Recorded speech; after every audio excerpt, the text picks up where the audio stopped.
ایک گاؤں میں ایک بندہ مہمان ٹھہرتا ہے تو گاؤں والے جو ہوتے ہیں وہ بہت زیادہ مہمان نواز ہوتے ہیں۔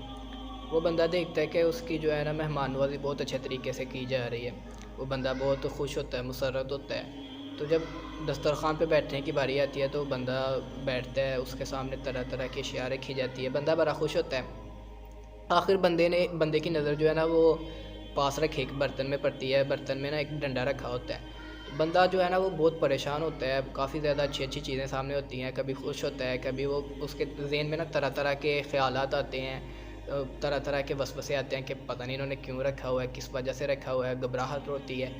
خیر وہ گھبراہٹ کے مارے جو ہے نا اچھے سے کھانا بھی نہیں کھا پاتا ہے، بہت نازک صورتحال ہوتی ہے اس کے جسم کی کیفیت وغیرہ۔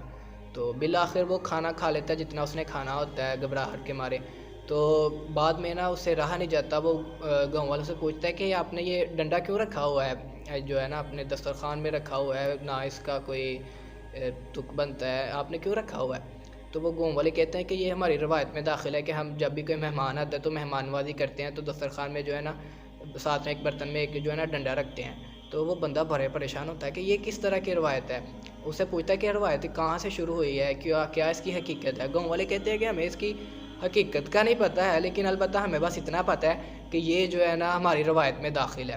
بندہ کہتا ہے کہ اس کی حقیقت کچھ نہ کچھ تو ہوگی۔ وہ کافی زیادہ معلومات اکٹھا کرتا ہے، اس کے اندر جو جستجو ہوتی ہے کہ ان لوگوں نے رکھا کیوں ہوا ہے، تو اس کی جستجو کافی زیادہ بڑھ جاتی ہے۔ بالآخر گاؤں والے اس کو کہتے ہیں کہ فلاں جہت میں جو ہے نا گاؤں کی اس میں ایک پرانے بزرگ ہیں، کافی زیادہ ان کی عمر ہو گئی ہے، تو ان کو اس کے بارے میں پتہ ہوگا۔ تو وہ بندہ پتہ کرتا کرتا ان بزرگوں کے گھر جاتا ہے اور ان کو جا کے سارا واقعہ سناتا ہے اور ان سے پوچھتا ہے کہ یہ روایت شروع کہاں سے ہوئی اور اس کی حقیقت کیا ہے؟ تو بزرگ کہتے ہیں کہ ان لوگوں کو حقیقت کا اس وجہ سے نہیں پتہ، اپنی روایتوں کا اس لیے واقف نہیں ہے کیونکہ انہوں نے اپنی روایت کو بدل کے رکھ دی ہے، اس وجہ سے یہ ان پر واقفیت نہیں ہے، ان کو پتہ ہی نہیں ہے ان کی اصل کیا ہے۔ تو وہ بزرگ کہتے ہیں کہ یہ اصل میں ان کی حقیقت یہ ہے اس روایت کی کہ جب بھی ہمارے پاس کوئی مہمان ٹھہرتا تھا تو ہم اس کو دانتوں کا خلال کرنے کے لیے ایک چھوٹا سا تنکا دیتے تھے۔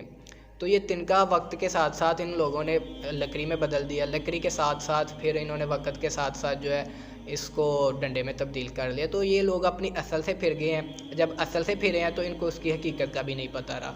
تو یہی حال آج کل کی ہماری قوم کا ہے، آج کل ہماری امت کا ہے کہ ان لوگوں کو اپنی اصل کا نہیں پتہ، نہ ان کو اپنے اسلامی عقائد کا، اسلامی ترتیب کا، اسلامی تہذیب کا پتہ ہے، نہ ان کو اپنے معاشرتی تہذیب کا پتہ ہے، نہ ان کو اپنی سماجی روایات کا پتہ ہے، اور سب سے بڑھ کر ان کو اپنی جو پرانی قوموں کے احوال ہوتے ہیں، ان کو اپنی قوم کے احوالوں کا نہیں پتہ ہے کہ ہماری قوم، ہمارا ماضی کیا ہے، ہمارا مستقبل کیا ہونا چاہیے اور ہم آج میں کیا کر رہے ہیں۔ اور قوم کی ترقی کرنے کے لیے سب سے بڑی وجہ یہی ہوتی ہے۔